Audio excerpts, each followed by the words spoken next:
Budapest Fórum, és nagyon sok külföldi tagja is volt, és külföldi professzorok is értek részletek a kutatásban, és professzor urat ismertük meg, és hát sokszor találkoztunk ennek az égisze alatt, és hát gyönyörű az, aki tartott a professzorral a kapcsolatot.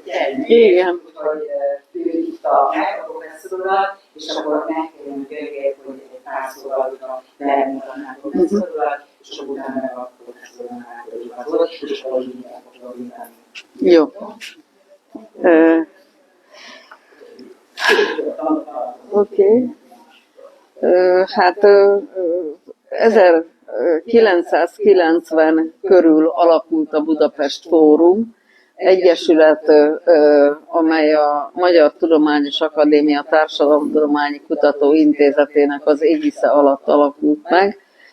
Még akkor Bajer József és az ottani kutatók, Lévai Imre és más kollégák, meg a városi önkormányzat támogatásával, és a cél az volt, hogy valahogyan bevigyük ezt a térséget, Európát valahogy ebbe a nemzetközi rendszerbe, és hát Igor tag az Ukrán Tudományos Akadémia Innovációs Kutatóintézetének a vezetője volt. A jólétkutatási programunk idején volt abból az intézetből kollega, aki dolgozott ebben. Én voltam kinn az akadémián előadást tartani, és tulajdonképpen azok a boldog békeévek voltak. There was a very good time when we can read some lectures in our universities, in your academy, and és a Kodolányi együttműködési szerződést tartott fel ezzel az akadémiai központtal éveken keresztül. És hát tulajdonképpen a háború kitörése óta kapcsolatban vagyok Igorral, mert hát megkérdeztem, van-e szükségük valamire, és tulajdonképpen így adódott, hogy most mondta, hogy Londonban menet, beugrik. That in your traveling to London, you are making sure some break. Okay, so you can read and Eve can translate. I can sit down here. What would be better? I don't know. It's better here. Here, okay. So I had no idea how to. What title would be better, and I started to prepare, this presentation earlier. So that's why probably you will find, wrong date and, very preliminary, how to say, title for this my presentation. So you could ask me questions about Ukraine, about this conflict, about perspectives of Ukraine. So it's a very preliminary title. So next, please. Lehet majd kérdezni a fennálló, a látható dolgokról is, adatokról is, meg a helyzettel kapcsolatban is lehet kérdezni. A népességről szól az első szlájd. A jelenlegi népessége az országnak körülbelül 30 millió ember, ami a 90-es 52 millióról egy nagyon erős hanyatlás a lakosok számában. Több mint 10 millió ember vándorolt ki 2022. februárja óta, akár Ukrajnán belül, akár külföldre, tehát nem az eredeti lakóhelyén van. Néhány embernek sikerült visszatérnie a szülőhelyére, de ennek az egésznek nagyon negatív szociokulturális hatása, vagy társadalomgazdasági hatása volt. May I comment very quickly? Today I've seen new data of our migration service. Manapság újabb adatok jelentek meg már. We have even less, something like 23-24 million people in the Ukrainian territory. Tehát most az ukrán területen 22-23 millió ember van. But I had Azóta. talks with the director of the Institute of Demography. I know her for quite well. She told about 29-30 million people, so that's why we use, this figure.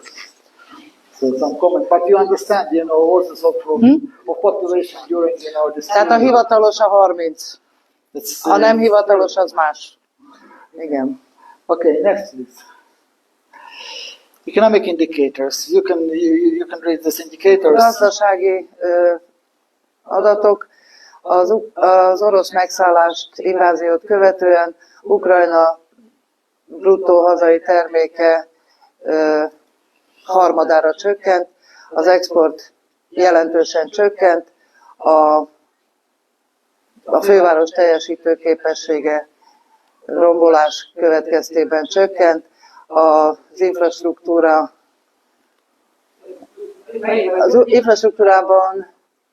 Tehát körülbelül 150 milliárd volt az infrastruktúrális.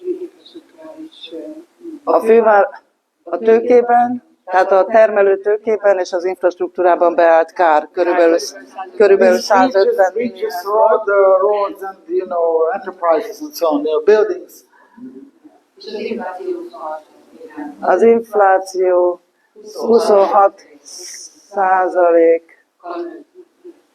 26% esett 26-ról 2020 a 22-es 26%-ról 4,3%-ra esett 24 februárjára. És hol volt ez a bruttó terméknövekedés? A gazdasági. Továbbra is 3,2% GDP növekedés van, és az infláció 4,3%-ra esett. De a kár az keletkezett. And very, very briefly, and now we in parallel with Moldova, it's all of, how to say, GDP per person, so we are one of the poorest countries in Europe now. And this is a big problem, salaries are relatively low and it's very difficult to find job in Ukraine, so this is, next please. Tehát az adatok mögött azért meghúzódik egy alacsony fizetés és egy olyan, van ugyan foglalkoztatás, de a jövedelmek nem fedezik a költségeket. But of course we are thinking about recovery after the end of this war, because to be honest, we are very tired of this war, and the people even psychologically, they are tired. A lot of people couldn't find themselves. Depression is, a common thing in this country. This is a really, really awful situation, I mean, from psychological point of view. Tehát a helyreállítás során szembesültek egy sokkal nagyobb kormányzati és háztartási fogyasztással, strukturális átalakítások vannak, tehát az ipari termelés, a nehéziparnak a termelése a GDP-ben kevesebbé vált, és ezért a mezőgazdaság és a high-tech szolgáltatásokra fókuszálnak, és ez minden esetre együtt járt azzal, hogy nagyon nagy segítséget kaptak a nemzetközi segélyeken, a pénzügyi és gazdasági politikákon keresztül, és emiatt természetesen át kellett állniuk egy trade infrastruktúra, tehát egy háborús infrastruktúra kialakítására kellett törekedni. By the way, high-tech services is, how to say, our main hope, because even before the war we had export of high-tech services at the level of something between $4 and $8 billion, yes, different estimates. So, tehát még már a békeidőben is 4-től 8 milliárd dollár forgalmuk volt, nemzetközi árbevételük volt a high-tech szolgáltatásokból, és ez a nagy reménységük a jövőre. And now, thanks to war, we developed, some how to say, sectors of high-tech services and some sectors of high-tech production, especially related to drones, to transmission of signals and probably to some areas of medicine. We received some new knowledge which could be used globally. Tehát az egyik erősségük az a jelerősítők, ahol igyekeznek növekedni, illetve a különleges gyógyszeripari termékek, ahol ugyancsak van tapasztalatuk. Ezek a húzóágazatok a jövőben. Problems we usually talking about losses. Now you can see some figures related to our needs for recovery. I understand that probably this estimates some are related to some exaggeration, but in any case, the order is approximately right.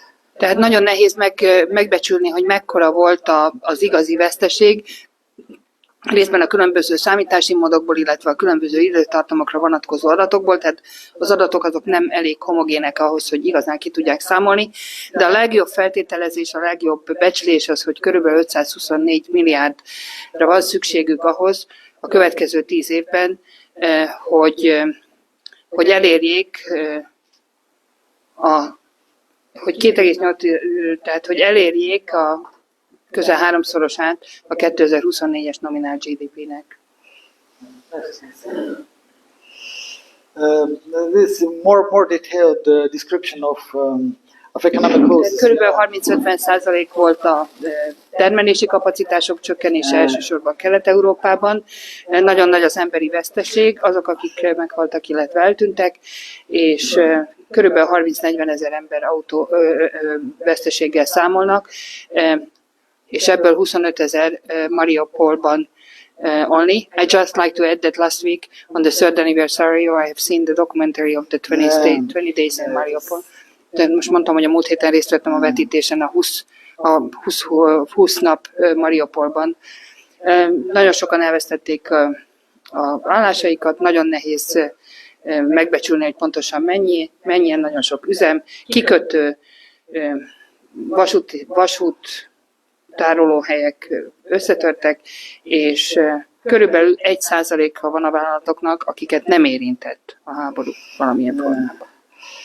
And we are not mentioning military losses of the army, Itt ebben nem számoljuk be a hadseregnek a veszteségeit, tehát ezek... Tehát most kizárólag a civil veszteségről beszélünk, a katonák és a hadsereg veszteségeiben nem számolnak bele, se a gazdasági, se az emberi veszteségbe. Material losses, again, I'm trying to use official figures. Tehát 122 lakóház sérült meg, vagy tűnt el. Ezek közül 122 ezer, ebből 107 ezer privát lakás volt, 1800 iskola vagy oktatási intézmény, 600 kórház vagy egészségügyi intézmény, 15 reptér, 6 hőerőmű, és 29 ezer kilométer út, illetve 6,3 ezer kilométer vasút, valamint 450 híd és felüljáró.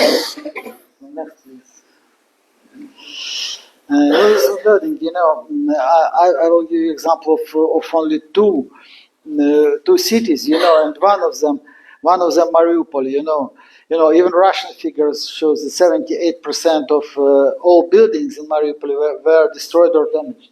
Tehát bár különböző számok vannak, Csernyogban a lakóházak 15%-a dőlt össze, vagy sérült meg súlyosan. Mariupolban a ukrán számítások szerint 2778, de maga az orosz statisztika is azt mutatja, hogy 2165, azaz a lakóházaknak 78%-a semmisült vagy sérült meg. And this is interesting, I have to comment this. This picture was made near my house, near my house, It is on this side, you cannot see it, but the stairs are going to it, A házához vezetnek a lépcsők. When we bought this flat, my father told, it's a very quiet place. It's an excellent place. We have no public transportation, Tehát amikor megvették, az apósa azt mondta neki, hogy ez egy nagyon csendes hely. But on the other side we had military factory, you know, and it was target of Russian missiles.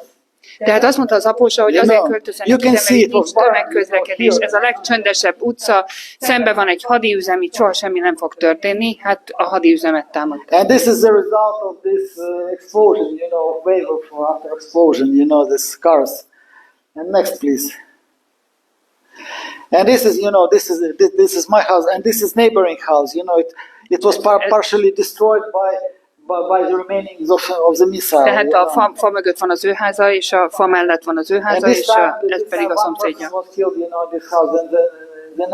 How many? One person, tehát egy ember and during the next attack, again, it was on another side of the street, you know, the building was, you know, under the fence. 4 people were killed, you know, on the higher level of this building, of this neighboring building. Tehát utána a szomszédház is lerombolódott, majd ebbe a házba is, a legelsőbe is 4 megsérült. And of course, in my flat, you know, all windows and all doors were damaged completely, you know. Tehát az ablakok és az ajtók azok náluk is megsérültek. It's simply illustrations that, you know, you are from the same. Losses of the labor force, you know. So you can see. Tehát körülbelül 45 milliárd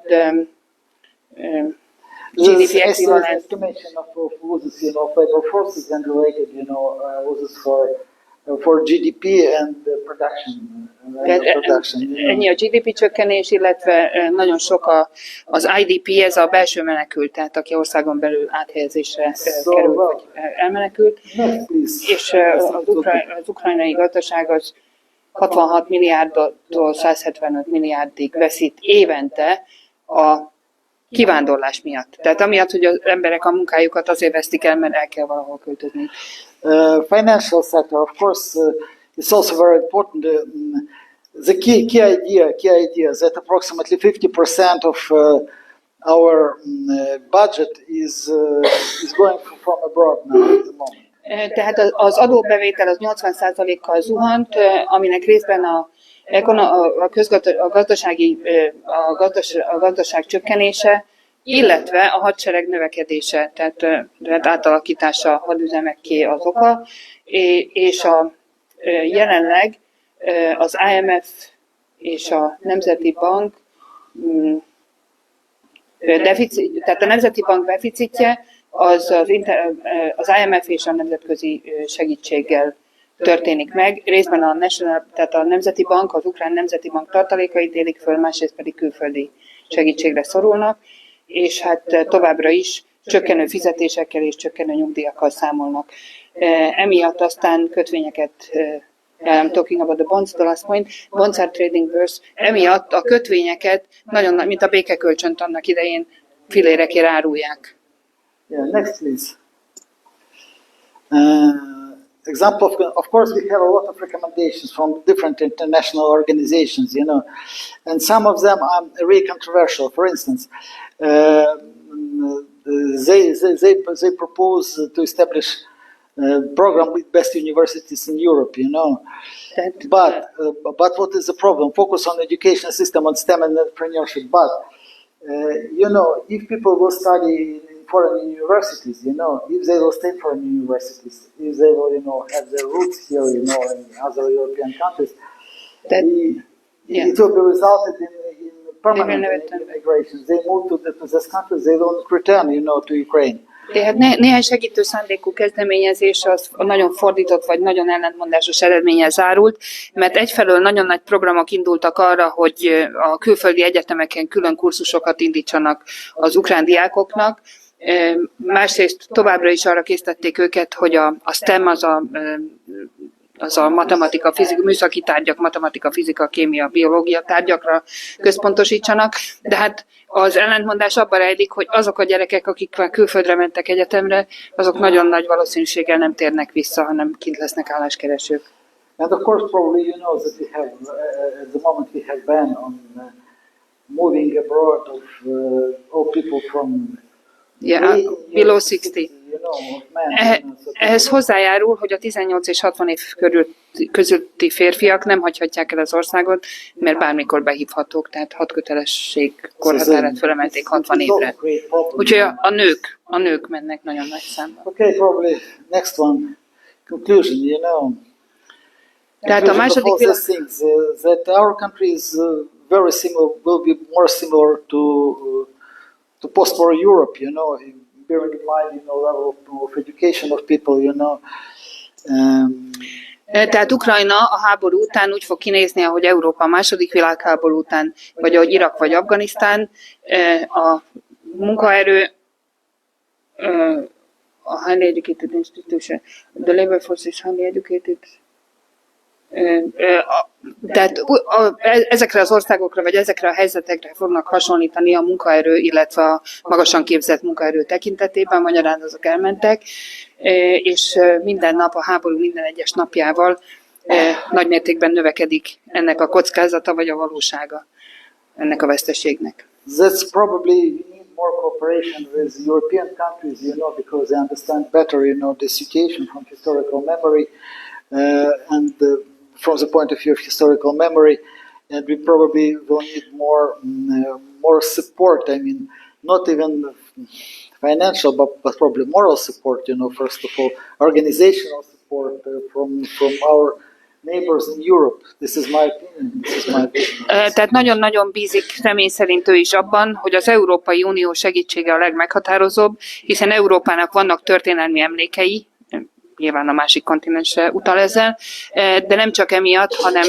morálisan, erkölcsileg is úgy gondolják, hogy az európaiak sokkal jobban megértik az ő problémájukat, és eznek alapján jobban tudnak segíteni, vagy ők megtámaszkodni rájuk, vagyis ránk. Probably that's all. Thank you. Thank you. Sorry for this brief presentation, but if you have questions, please ask. Thank you.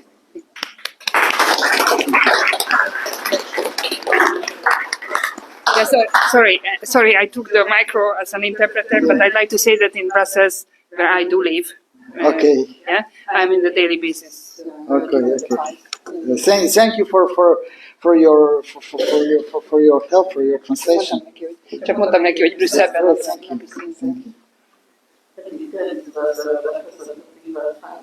I was member of the European Parliament. Okay, great. I used to be the member of the European Parliament for a long time. Oh, excellent. Great. We still hope that you're Képviselő voltam. Yes, I do work for science because I know that I'm sure that you know Uran and the Edurom. You use Edurom, and I'm working for that. Excellent. Yeah. We are working now on the program for renewal of infrastructure of Ukrainian science. Yes, and we are very especially proud that except one day the Ukrainian universities were not, they could use the Edurom services, yeah? So we could provide the continuity of the service. Mondtam neki, hogy most egy olyan cégnél dolgozom, aki a egyetemeknek, iskoláknak, kutatóintézeteknek biztosítja a hálózati kapcsolatot, és hogy egyetlen nap volt az, amikor nem tudtunk szolgáltatni. Ennek egyébként az volt az oka, hogy az egyik kollega, tehát ahol az iroda volt Harkovban, ott bombatámadás érte őket, és aztán haza mentek. Yeah. The only one day we couldn't work, it was the bomb in Kharkiv, exactly in our resident building. Kérdés. Siess annyi.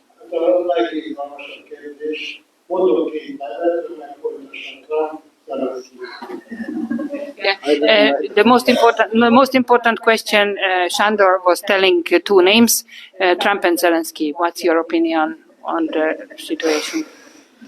You know, it's very to be honest. I don't know what to say because you know we have to see outcome in longer perspectives. You know how this conflict will be developed, but it's evident that this conflict is not in the interest of the country. Definitely, this as for me, as about them as persons. You know, I haven't voted for Zelensky, and I think that he actually, could not fulfill his plans. You know, when he became president. This is the main how to say, my feeling to Zelensky. That's why I can consider him completely positive, you know. But he's a president of a country, it's a war period, you know. You cannot criticize him, you know, quite often. So, as to Trump, I think that America could do much more in a way of reaching peace, but you know, Trump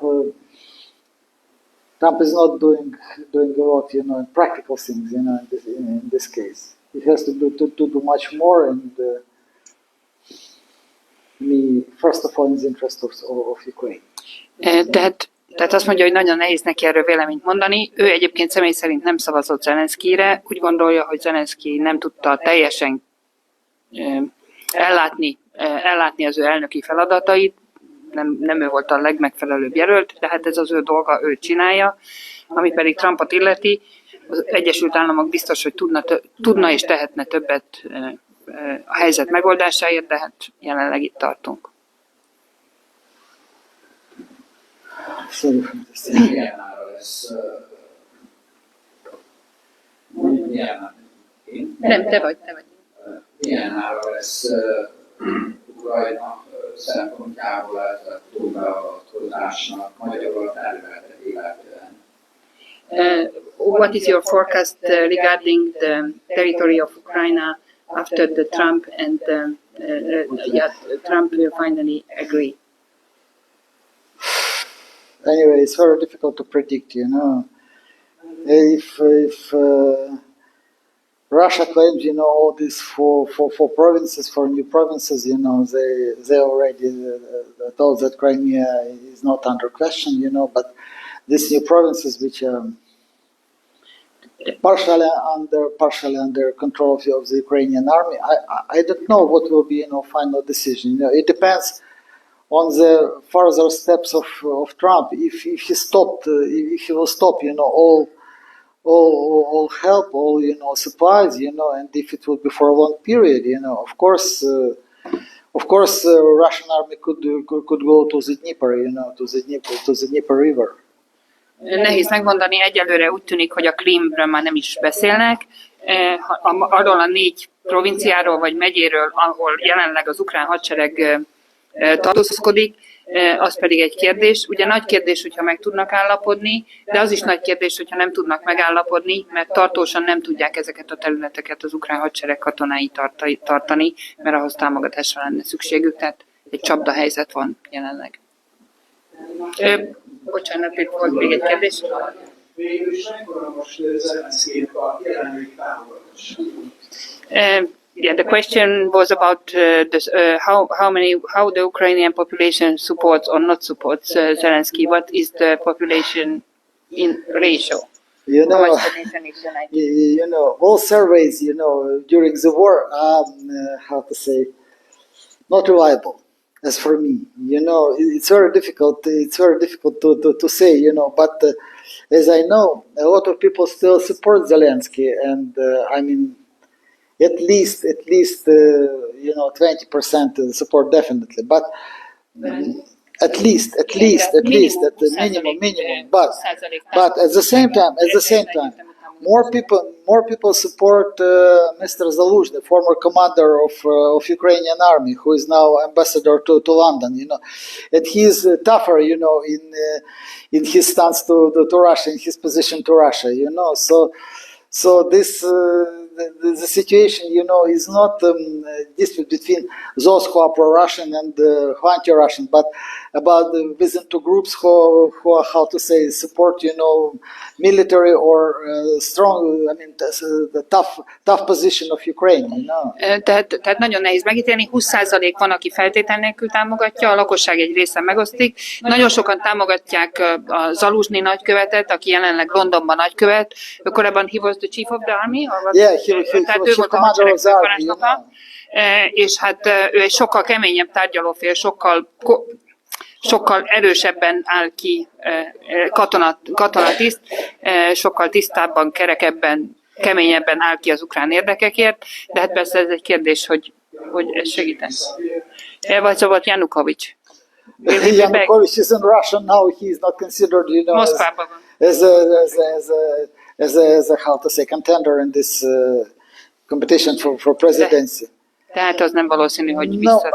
I don't see that he will play any role in Ukrainian politics, because even his former supporters understand that he actually was a loser, in this events, during the. Tehát még a saját valamikori szavazói sem gondolják, hogy komoly ember. Itt van egy kérdés előre, és utána megyek hátra. Edith.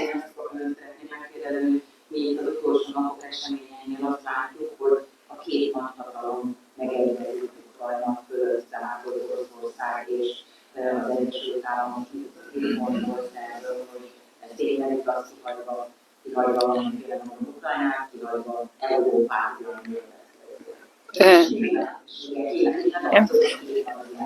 So the question is about the dual negotiations between Russia and America, leaving aside Ukraine, Europe, but also China. So who is missing from the table and what to do with it? I think that Europe has to take part, in these negotiations, because we are close our neighbors, and Europe is interested in peaceful and friendly Ukraine, of course, and I think some relations with Russia also had to be established, after the war. I understand that you could feel, negatively to Russia, but Russia will be in this place anyway. You have to do something with this. You cannot ignore this country completely. Tehát egyik oldalon az Európai Uniónak ott van a helye, meg hát minden tárgyalófélnek ott van a helye. Másfelől meg azt is tudomásul kell venni, hogy bármi lesz ennek a folyamatnak a vége, Oroszország utána is a helyén lesz, tehát a kapcsolatok helyreállítása az mindenféleképpen szükséges, nem lehet külön akolban tartózkodni hosszú távon. You cannot agree with Jeffrey Sachs, who had, his speech in European Parliament, completely, but he actually told quite rational things that, to be in war with Russia is quite dangerous, for all countries. If you remember words of Putin, when he was asked, if you will use, nuclear weapons, the world will be destroyed completely.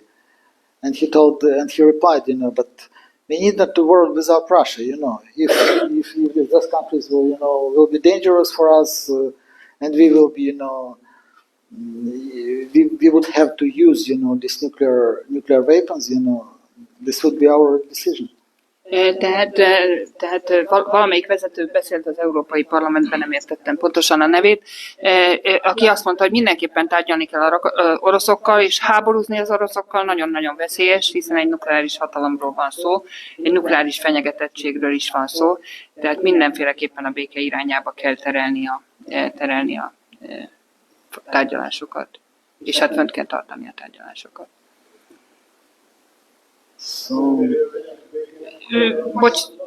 Bocsánat, jössz utána, itt van egy kérdés.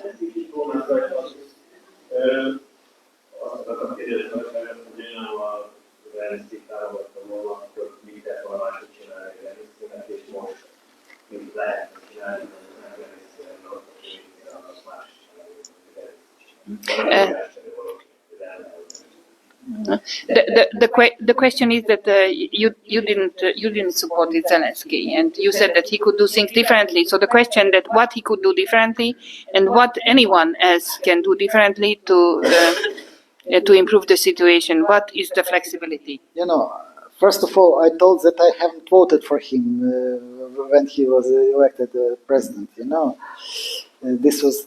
Why I was against Zelensky? Because he promised to fight corruption. He promised to punish, previous president for his mistakes and for his actions. That's why I had negative attitude to Zelensky at this moment. But now he's president of country at war. I cannot be against him. So it's. At this moment, this is. Yeah, just for my understanding, you didn't like that he wanted to fight the commission, fight the corruption, or you didn't believe? No. He promised. he promised to fight corruption, but he made nothing actually. You know, he had 2 years, you know, to fight corruption, to start, you know, some actions against previous president. He promised this. He promised this many times, you know, and he made nothing. That's why I have voted. Yes. This is my Azért nem szavazott a Zelenszkijért, mert megígérte, hogy harcolni fog a korrupció ellen, és nem tette meg, és mit is ígért meg? Ja, hogy az előző vezetést bíróság elé állítja, vagy számon kéri, és ezt sem tette meg, és emiatt ő nem tudta tovább támogatni.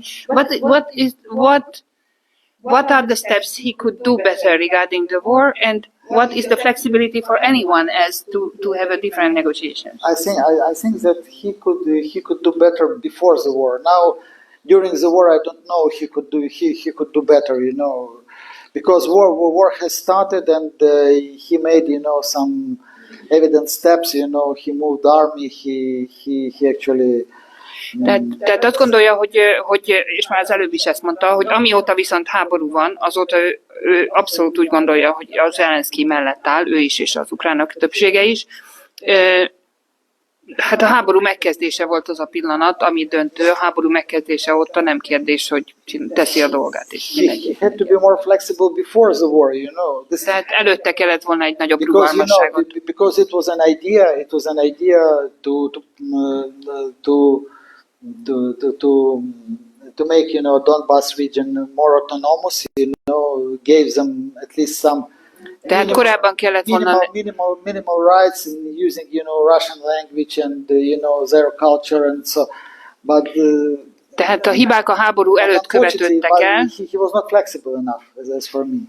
És azért követődtek el, mert előtte kellett volna a Donbass régiónak, ami egy orosz lakta terület egyébként, vagy orosz lakosság, a többségi lakosság, akkor kellett volna nagyobb autonómiát biztosítani nekik, és hát egészen biztos, hogy a minimális ukrán nyelvhasználat lett volna a jó megoldás, nem a nyelvtörvény.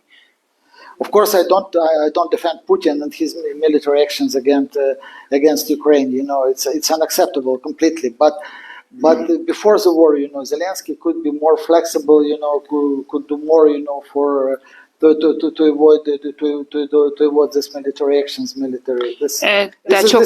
This is my position. So sorry for this. I tend to agree. Tehát a háború előtt kellett volna sokkal befogadóbbnak, inkluzívabbnak lennie. Nagyon kifeszítette a húrt, és végül is ezzel okot adott a támadásra, és onnantól kezdve viszont már ez egy nagyon nehezen megfordítható történet.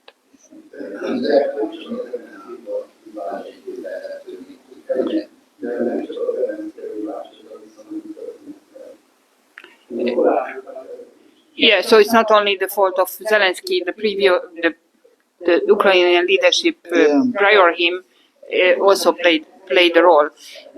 But the question is that what the new leader, if it would be a change, what would make a change? You know, I'm not a politician, and I've never been a member of any political party in our independent Ukraine, and I haven't worked for any political party independent in our country, you know, so I've tried to be academic, you know, and try to analyze, you know, these positions from more or less, you know, neutral. Tehát ő az új független Ukrajnában nem vállalt semmilyen politikai szerepet, ő kizárólag az adatok elemzésére korlátozza a saját tevékenységét, úgyhogy nagyon nehéz azt megmondania, hogy mi lenne a következő helyes lépés. Itt volt egy kérdés.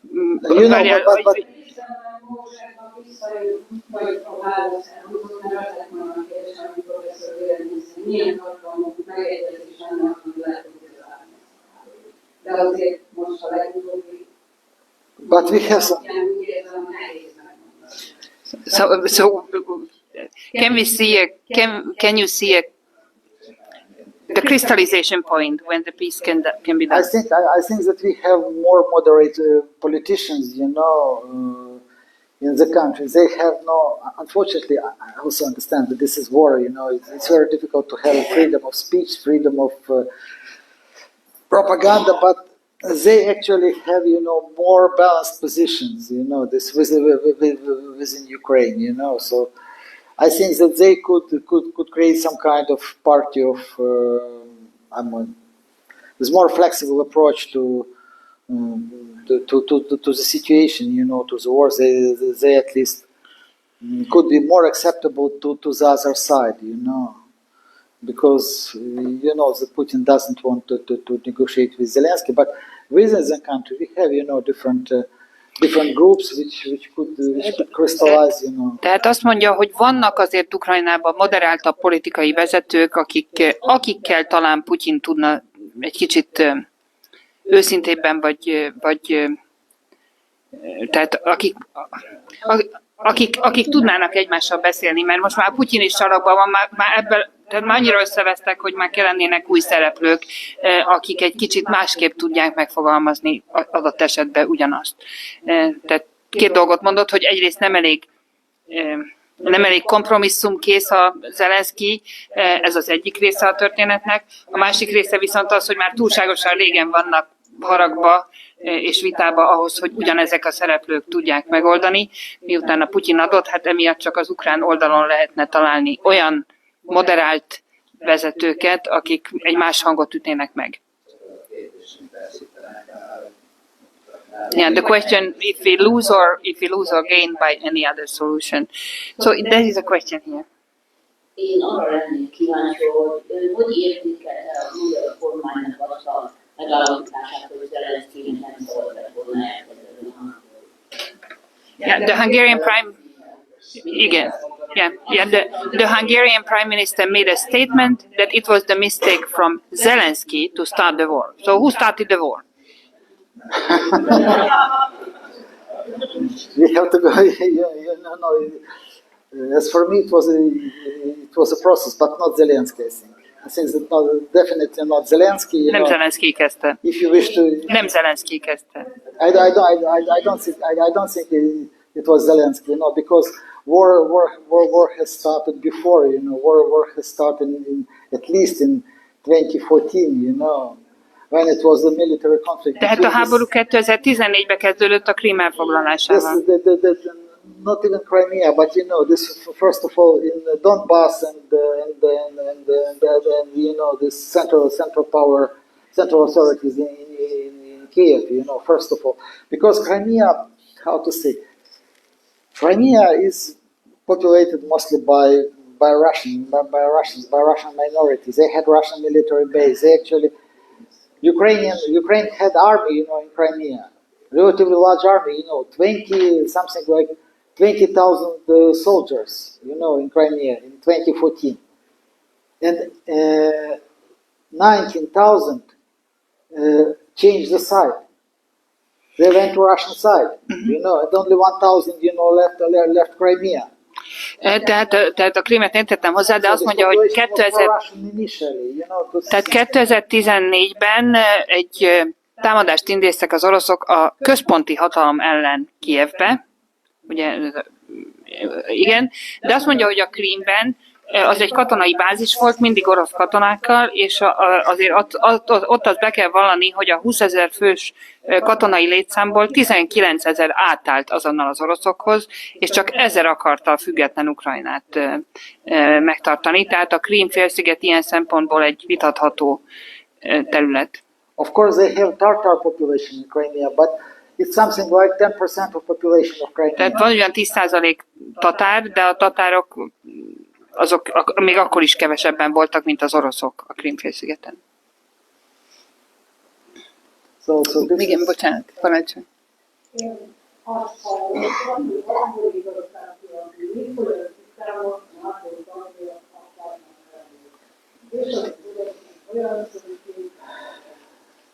The question is about was the NATO membership the reason of the war? To some extent, yes, but not only NATO membership. NATO membership was one of the reasons. Actually, Putin put several reasons, you know, for how to say acceleration of this process, you know. And NATO, yes, probably yes, of course, because Russia considers NATO as a threat, you know, and. Tehát nem csak a NATO, hanem az Európai Uniós tagság meglebegtetése is egy pont volt, vagy egy ok volt a Putyinnak a nagyon hosszú listáján. But movement to NATO is in the new constitution of Ukraine. We have a special clause, that Ukraine has to be part of NATO. So. De most már bele van írva az alaptörvényük, az alkotmányukba, hogy Ukrajna célja a NATO-hoz és az Európai Unióhoz való tartozás.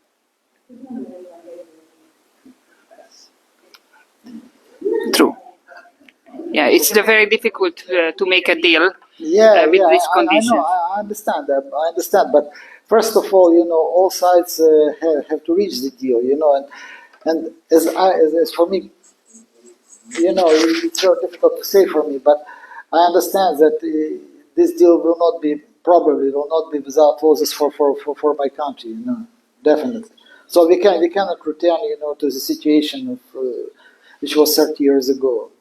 Probably we will have some losses, but anyway. Tehát ő most úgy gondolja, hogy biztos, hogy valamennyi kis veszteséget el kell, hogy szenvedjenek ahhoz, hogy visszatérjenek a békés úthoz.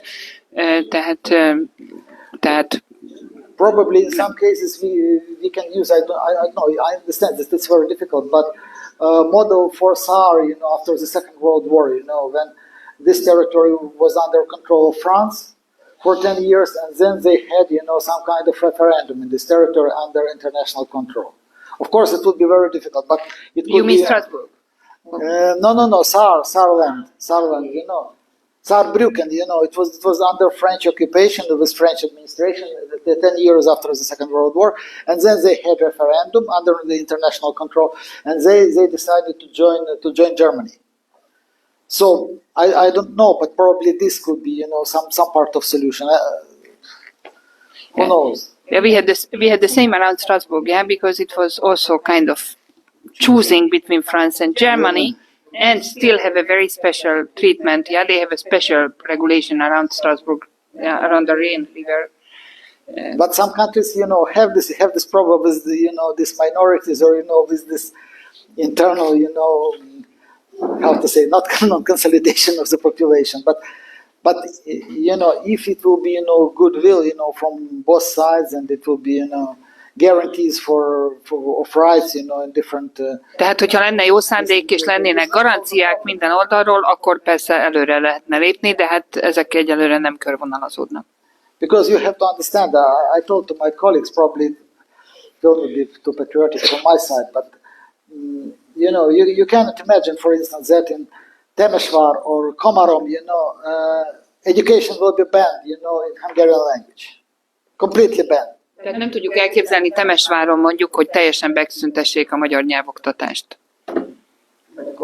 Vagy Komáromba. Ez elképzelhetetlen azért. And our government made such decision. Of course, people were really angry, because és a kormány hozott ilyen döntést, hogy a szintiszta... And it was mistake of the government, definitely mistake. Tehát ezt el kell ismerni, hogy ez egy hatalmas hiba, hogy hogy egy többségében orosz lakta területen egyik napról a másikra kizárólag ukrán nyelven lehet. And by the way, attitude to Hungarian population in Transcarpathia region of Ukraine is also not rational as for me. Tehát a magyar lakta területekre sem racionális, hogy kizárólag ukránul oktathassák őket. Most ezt úgy sikerült megcsinálni, hogy megszüntették az őshonos kisebbségekre vonatkozó törvényt. Az őshonos az, aki legalább 100 év azon a területen lakik, és helyette az őslakos kisebbségi törvényt fogadták el. Ami gyakorlatilag azt jelenti, hogy csak a krími tatárt, meg egy-két nemzetiséget ismernek el, és lényegében ezáltal mindenhol betiltották a nyelvet, míg a hétköznapi közlekedés, meg a kollégiumi élet, meg egyéb területen is. Tehát egyszerűen annyira durva nemzetiségi politika, amit egyébként az Unió is támogat, és az Európa Tanács, Velencei Bizottsága azt mondta, hát akkor legfeljebb az Európai Uniós tagország nyelveket engedjék. Úgyhogy itt nagyon kétszínű az uniós politika ebben a témában, mert ez az unió vonalával esik egybe, mert az unió is meg akarja szüntetni a kisebbségi nyelvi témákat. Wait a minute, mert az Európa, tehát ez az, nem, bocsánat, csak helyesbítek, a Velencei Bizottság és az Európa Tanács, az egy egészen más szervezet, mint az Európai Unió. Tehát ez nem... De az Unió nem is foglalkozik ezekkel az ügyekkel. Nem, mert nem lép rá a másik. Én tagja voltam mind a kettőnek, csak ezért vagyok nagyon érzékeny erre a kérdésre. Tehát az Európa Tanács az egy 47-ben létrehozott szervezet, aminek sokkal több tagja van. Oroszország is tagja volt, most felfüggesztette a tagságát. Tehát ők hozták ezt a javaslatot, vagy ezt a határozatot, és a Velencei Bizottság is ehhez a szervezethez tartozó szervezet. Nem mellesleg egyébként csak véleményt mondhat, nincs kötelező érvénye egyetlen egy döntésének sem. Ebbe különbözik az Európai Uniótól.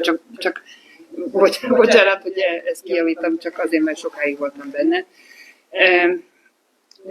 De visszatérve, tehát ez valóban egy nagyon ilyen értelemben egy nagyon kemény és drasztikus lépés volt, és a világ minden pontján természetesen konfliktust eredményezett és eredményezne. Yeah, we were discussing. Sorry. No, that's okay. We were discussing the details and the changes of the language, the language regulation, or the right to use the native language, and the decision between the Council of Europe and the European Union and the Venice Committee. Again, it would be, I have nothing, for instance, against one national language, one official language, Ukrainian, yes. But different groups of people who could have the right to study their own languages, to study at school languages, and even in some universities. Why not? I remember I graduated from Kyiv University, and I graduated using two languages, Russian and Ukrainian, both languages equally. It wasn't a problem at all. Tehát neki nem problémája, hogy állami nyelvet határoznak meg, azzal van problémája, hogyha a kisebbségi nyelvhasználatot korlátozzák. It's very interesting, that in that sense, the decision of Ukraine is very similar to the decision of Mr. Trump just last week, yeah, or this week, yeah, because on Monday they decided that English is the official language of the United States. So very interesting. That is very much similar to Zelensky decision on the language. It's very similar to Putin decision on the Russian language, and. But we will see. You know that in America, in every bank, in every banking machine, in every bus, they could use two languages. Until now, yeah, they made the language law on Monday. Yeah, that the English is the only state language. Yeah, they put it to their. Yeah, so they made the same language rule. Yeah, but it was not. This means that. Language is for government, not government for language.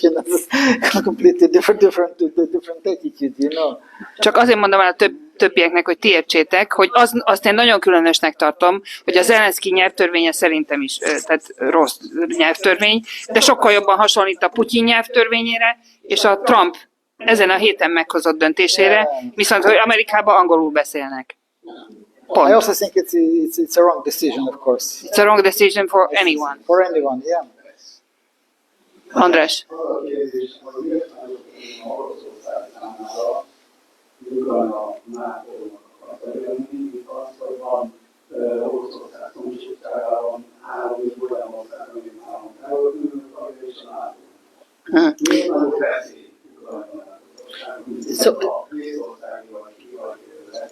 So Russia already has NATO and European Union neighbors, all the Baltic states. Why Ukraine would have a different? The last decision about Sweden and Finland, it was after the conflict, and Ukraine is. I don't think that says that this is a sacred land for Russian, but it's completely.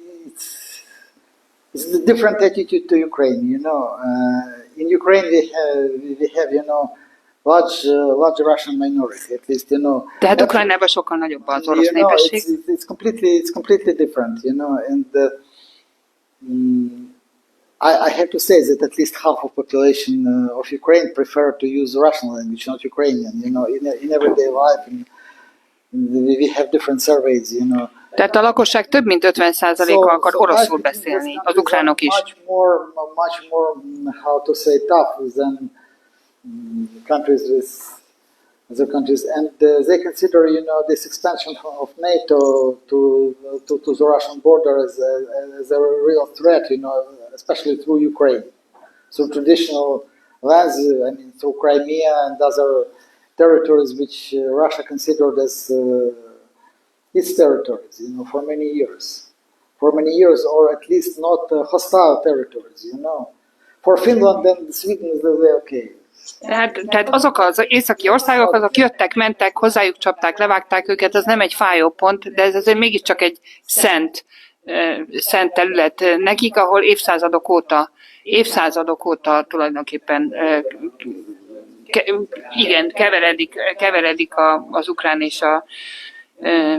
és az orosz lakosság, és hát igen, ez egy nehezebb döntés.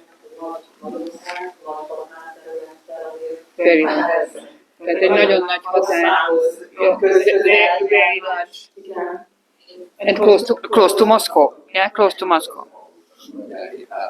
Én azt szeretném kérdezni, hogy mennyire gyarmati sorba taszítja Ukrajnát ez az új szerződés, ami mégis nem írtak alá, de So the question is about the contract with Trump. Is it a new colonial approach, or how do you evaluate this contract, forced contract? I don't know if they have a contract, you know. I think that Or treaty? Yes, if they have such treaty, because I try to follow Russian sources, you know, and I see that Russian politicians or, you know, analysts consider, you know, this developments as a trick from the side of Trump. You know, they don't. A lot of them don't trust Trump, so they still see that, you know, it's some trick from the West. You know, so I don't know. Would it be, you know, a treaty between Trump and Putin? You know, at the end. This is. Tehát nem teljesen hisznek abba, hogy a Trump ezt őszintén gondolja. Úgy látják, hogy ez egy csapdahelyzet is lehet, akkor is, hogyha aláírják a szerződést, és egyébként akkor is, hogyha nem. Tehát ők ezt inkább csapdának érzik ott. És ő nagyon sok orosz nyelvű hírekből is tájékozódik, az Ukrajnában élő orosz lakosság is így gondolja, hogy ez egy csapda. Azt szerettem volna kérdezni, hogy igény meg Trump működését, vagy mennyire Do you trust Trump? Personally not. Személyesen nem. And I think that Russian politicians also very cautious, you know, about Trump, you know, about his steps, because only now Trump, you know, after some period, started to make some specific steps, you know, against Ukraine. But Russian politicians want to see, you know, more results. And first of all, if you look at the Russian, you know, media, if non-Russian, you know, key observers, they say we are more reliant on our army than on Trump, and so we will fight, you know, till. Tehát az orosz nyelvű hírekben azt lehet olvasni, hogy mi jobban hiszünk a saját hadseregünknek, mint a Trumpnak, vagy bárkinek ebben a történetben. Szakmában kérdezni, hogy a csapda mögött miért létezik az Amerika, hogy az oroszokat megpróbálja lecsendesítse, és akkor nem tudom, se akaratát érvényesítse, vagy tényleg akarja Ukrajnát. Whose interest is the trap? Whose interest is this trap established by Mr. Trump? Is his goal to save Ukraine, or Probably some internal forces in the United States, and Russian observers think that Trump is trying to use Russia against China, first of all, main enemy of America. That's why they are so cautious, you know. That's why they don't trust him, you know. They think that he want to cut, ties between Russia and China, and then use Russia, and then focus on China. That's why they understand that Trump is not working in the interests of Russia, first of all. This is the vision, of most of Russian politicians. And Ukraine? Ukraine, unfortunately, Ukraine is not in a good position. Ukraine for Trump is not so important, as I understand. So he can choose. He can actually make an exchange between with Russia. He wants to play this, as he says, Business, to play this yes, card, business. business, yeah, to give Ukraine or part of Ukraine in exchange of position. Negative position to China, cutting ties with China. Tehát az oroszok nem hisznek a Trumpnak. Ukrajnában meg azt gondolják, hogy fél Ukrajnáért be akarják vásárolni az oroszokat, hogy hagyják abba a kapcsolatokat Kínával. Tehát, hogy a fél Ukrajna ér annyit, hogy Oroszország megszakítsa, vagy gyengítse a kapcsolatait Kínával. Yeah, so nobody believes nobody else. No person believes in any other person. The trust is gone. Yes, you're right to a great extent. Yeah, you're right. Because Russians remember that Trump actually introduced sanctions against Russia initially. When he was during his first. Tehát az első elnökség alatt egyértelműen szankciókat vezetett be az oroszok ellen. And sanctions are enforced despite all his announcements, his declarations, almost all sanctions against Russia enforced. Tehát a szavak ellenére az első elnökség alatt hozott összes szankció jelenleg is érvényben van az oroszok ellen. Tehát nehéz elhinni azt, amit mond. Gyula. Született egy egyesség, hogy ha Ukrajna beszélnek az atomfegyverig, illetve átadja, cserébe Amerika biztonsági garanciát. Yeah, the so-called Budapest Declaration in 1991 included that Ukraine will disarm the nuclear weapons in Ukraine, in the territory of Ukraine, and the United States will guarantee the peace. So, what do you think of that? It's a difficult one. Yes, it was a memorandum, Budapest memorandum. You're right. But again, a lot of politicians in Russia and now some politicians in America say it was a memorandum. It was not an agreement. It was memorandum. It was something which has no such force, such importance like agreement. It was not not a legal obligation. A legal obligation. This is. Tehát nincs törvényi ereje. Ez egy emlékeztető.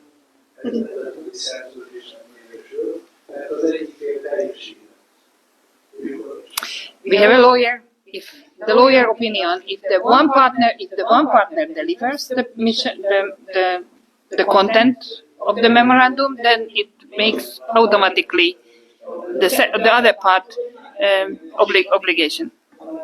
So the memorandum is not legally binding, except if one party delivers, then it activates the obligation of the other one. I'm not a legal specialist in legal issues, but memorandum contains also some kind of conditions. Russia could say that some conditions have been violated. The first thing, yeah. The second point is different interpretations. So of course I understand that you are a specialist. You can say, but I'm trying to see arguments. I don't follow them. I simply see arguments of this Russian side. Tehát ő azt biztos igaza van, ő csak hallgatja a híreket az orosz sajtóban, az oroszok szerint nem minden kondíció teljesült, minden interpretáció kérdése, úgyhogy ők azt mondják, hogy ez így nem, ez van, de igazándiból olyan érvek, amihez visszafordíthatná ezt a bizalmat, újraépíthetni, olyanokat nem lát, nem tapasztal. András. Mi a vélemény a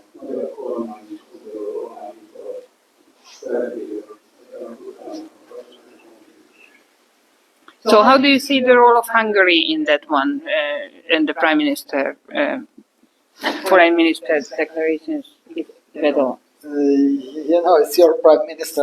I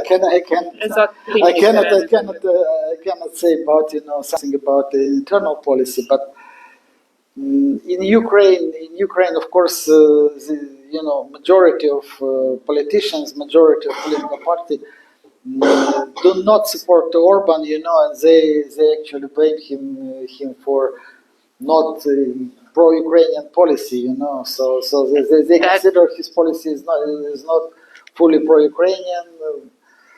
This is common opinion in Ukrainian society. Tehát elég egységes az álláspontja a egyébként ellenkező véleményen lévő politikusoknak is, és a lakosságnak is, hogy amit Orbán miniszterelnök úr képvisel, az nem Ukrajna érdekében történik. De nem szeretne véleményt mondani, mi választottuk meg. Annyira kérdés, mint talán vélemény is vagyunk egy órája, és a realitásról elfogadva arról beszélünk, hogy Oroszországban van, mint a lenne 100 millió európai akkor egyébként mint a napszolgálatiban. Tehát valahol elég volt, hogy nem sem értem. Nyilván más a szervezetség meg egészen azért valahol itt Európának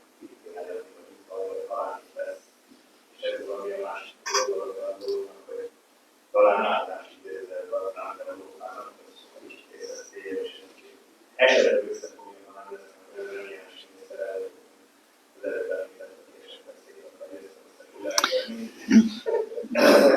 A másik megjegyzésem az annyi, hogy én azt nem értem a dologban, hogy Amerikának milyen érdekek fűződnek ahhoz, hogy oda lenne. Én azt gondolom, hogy most meg játszmanak egy évre, de nem hiszem, hogy a tanulók megfogja azt, hogy csak úgy terelget. Úgyhogy most nyilván a játszmanak nem tudom, hogy az a üzlet valamire. Hát erről majd kérdezzetek meg engem a jövő héten, hogyha erről a jó. Yeah. So, what is the role of Europe? So, it was more a comment than the question. But what is the role of Europe? And maybe Trump was a wake-up call for Europe to be more united and to stand on its own feet. No, I think yes. Europe has to be more active. In the international arena, it has to be. It has its more articulated policy. In international relations, definitely so. But at the same time, I understand it's very difficult to find balance between different European countries, between interests of different European countries. They have the different, interests, and then this is one of the greatest problems as for me. Tehát azt mondja, persze jó lenne, de az európai országok nagyon-nagyon különböznek, ő érti, hogy nagyon nehéz közös álláspontot találni. Jó lenne, hogyha a külpolitikai szerepe nagyobb lenne az Európai Uniónak. Erről majd én beszélek a jövő héten. De hát egyelőre még ezt nem látjuk. Még ezt sem látjuk. Hát azért ezt hozzátenném, hogy jelen pillanatban se Trump, se Putin nem ismeri el az Európai Uniót. Ugye az utolsó akció az volt, hogy a Borrellt látványosan nem fogadták, még az előző időszakban, és jelen pillanatban ugye közöltem, hogy mi ez az Unió, csak az USA hozzáadására hozzák félre, és gyakorlatilag nem véletlenül nem fogadja az uniós külügyminiszter, mert egyszerűen nem vagy, sőt, vezetőinek nem ismeri el a szervezetet, mint olyan egy nemzetközi államként, vagy ez hadd tegyem hozzá, hogy a legelső ilyen akció az első Trump adminisztrációnál, amikor a Trump a Trump beiktatása volt, akkor tartottak egy fogadást az európai nagyköveteknek, és mindenkit meghívtak rá, kivéve az Európai Unió Washingtonba akkreditált nagykövetét, aki ott állt és várta, hogy őt szólítják elsőnek, mert hogy ez így szokott lenni. Egyébként egy nagyon rendes David O'Sullivan nevű ír származású diplomata, igazi karrierpolitikus, fa arccal, tehát Hát ő egy diplomata, ő egy professzionális politikus, és ha valaki visszanéz ezeket a képeket, látszik, hogy ott áll, és kibírja, hogy aztán hívják a másik 27-et, hogy kezet fogjon vele, és őt nem.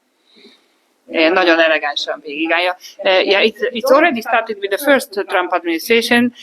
Then when was the ceremony organized for Mr. Trump inauguration, they invited all the European ambassadors for all the countries, and then David O'Sullivan, who used to be at that time the ambassador for the European Union in the DC, he was there. He was waiting to be called first because the European Union is the largest one, and he was not called first, not second, and not even 28. Yeah, so he was simply denied. So Trump has the opinion for a very long term that his friends are states, and whoever is not a state, yeah, any other alliance is just a rubbish. Yeah. No, you are definitely right, and he prefers, of course, to work with individual states because he considers them as weaker partner, in this negotiations, deals. So this. Természetesen, hát ő csak akkor lehet a legnagyobb, hogyha az Európai Unió országai kicsik, tehát hogyha mindenki más kisebb, mint ő. Dividend impaired. Peter. You can ask it in English. De mindegy, de elfordítom.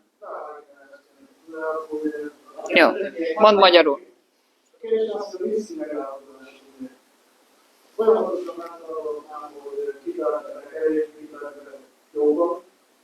Az oroszok még azt mondták, hogy hazudtanak, hogy nem volt megállapodás. És az érdekes, ez az első kérdés, hogy kitartott a jobban. A másik az, hogy félérhetően mindazok a felkelni a Hollandnak, akik az akkori aláírjuk volt, ennek azt állították, hogy tudták, hogy az oroszokat lehet megegyezni, és csak időt akarnak nyerni, és amúgy csak gondolták, hogy ez lesz a megvan az oroszok.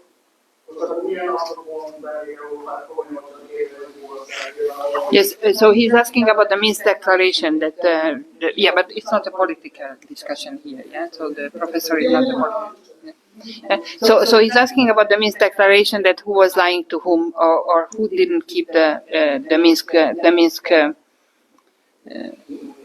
agreement. It's very difficult to say because the professor is not a not a politician, so you can ask it from. Maybe I say the second part of the question. So half a year ago, both Poland and Merkel said that they didn't believe in these accords, so they were just sitting time for getting the plane ready for the war. So why would the Russians now believe Europe at all if these two rival countries said that they kind of just lied to them? But Russian arguments in this situation, they tell this initially European ministers, had to guarantee agreement between President Yanukovych and this new leaders of this revolution, and they could not do this.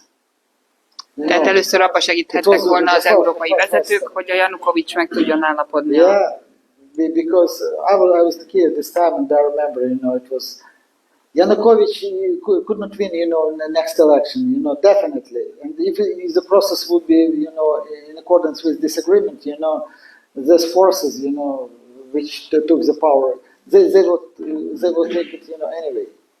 It was evident. Tehát azt mondja a professzor úr, hogy a Janukovicsnak semmiképpen nem lett volna ahhoz ereje, akár van megállapodás, akár nem. But it was, the first thing. Second, Minsk agreement, but you've seen, explanation of Merkel and Holland. They told that we used it to win time for Ukraine.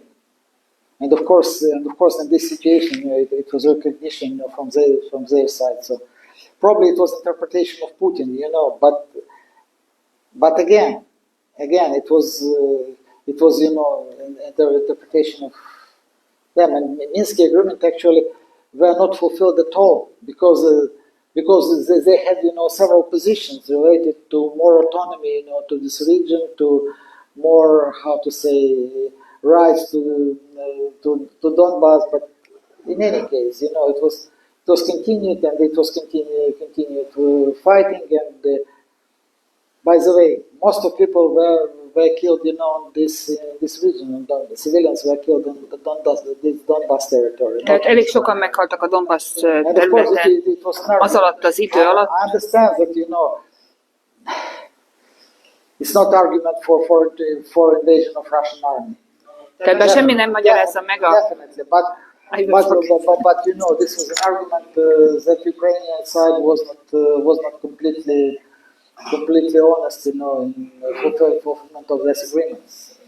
Tehát természetesen soha nem lett végrehajtva a minszki megállapodás, de viszont az is igaz, hogy ez alatt az idő alatt borzasztóan sok áldozatot követelt a Donbass területen ez a háború. Tehát, ahogy az elején is mondta, az oroszoknak azért volt ebben, hát igazságuk nincsen, mert senki nem mehet háborúba, de azért voltak olyan érvek, amiket ők is sorolhatnának, hogy mi nem teljesült.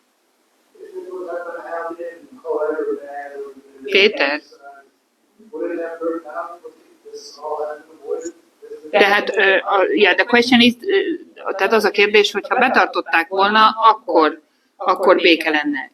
If the treaty... I think you know, in principle, it was possible to avoid the situation. You know, I'm sure again, if it would be will, you know, from both sides, you know, if they would be flexible enough, it would be possible, you know, to find a solution. Not solution again. I mentioned, you know, the SAR. I mentioned some other, you know.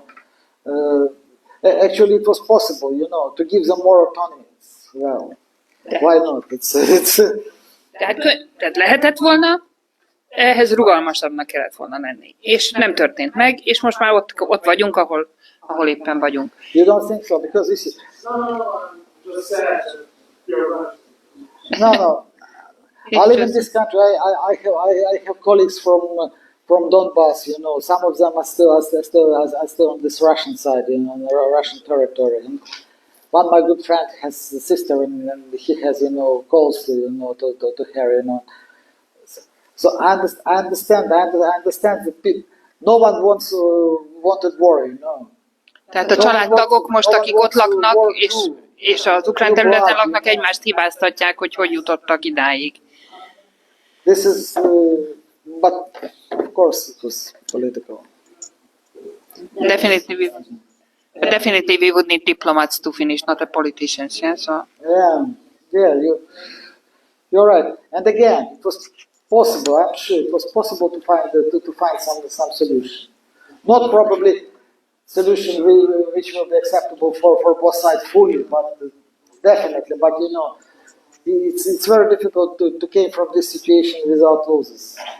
For Ukrainian side especially, you know. So because Tehát a kompromisszum az egy jobb megoldás lett volna, most visszajutni a kompromisszum. But again. So how long do you think the situation will go on? Yeah, it's a years, it's a decade. For final decision, I don't know. I don't know, but I think that the war actually it depends on key players. You know, if they will have, you know, some kind of will to finish it, you know, it will be finished, you know, within 1 year. I think so. If not, you know, if not, you know, it will continue. But it depends on supplies of armaments from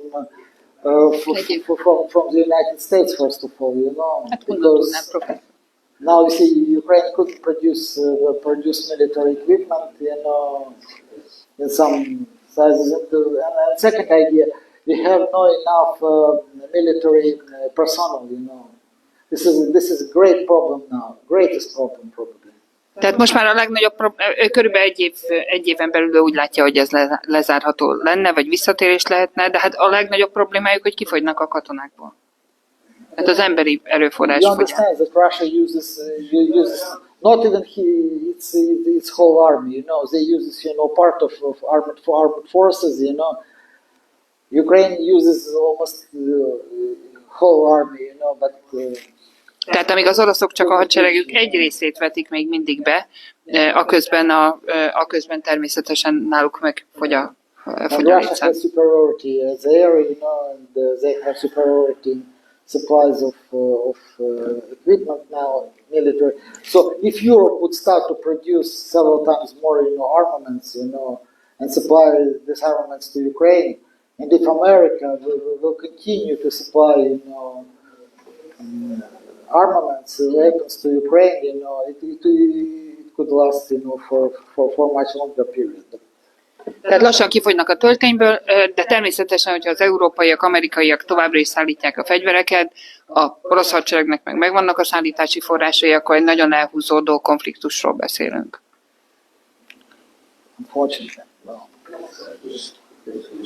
Köszönöm. Yeah, thank you very much for your coming, and thanks very much for the főiskola. Thank you. I have to stress that I've expressed only my own opinion, as a person who lived in this country, during the war, within this situation, and I've used, my own, feelings, my own, estimates. So sorry for this if they will not coincide with yours. No, I think that it was very super interesting, and the data is super interesting. Köszönjük szépen, hogy meghívtuk, vagy eljöhetett, és elnézést kér, hogy nem tudok minden kérdésre részletesen válaszolni, de hát ő egy egyetemi professzor, és nem egy politikus, aki mindenre tudja a választ. Yeah, we like the people who do not know all the answers. Huh? Thank you.